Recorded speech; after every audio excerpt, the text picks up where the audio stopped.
All right, recording. This is how we put the chains on the vehicle and tie it down. Security transport chains. All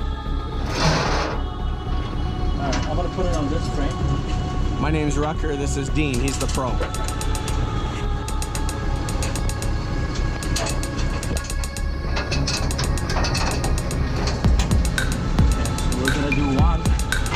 I don't need to do all four. We're not going very far. But if you want to, then I would do all four. We're only going to put 2 chains. We're going to tie 2 chains down. 3. 3? You're going to do 3 chains? There you go. 1 here and 2 up front. So once these.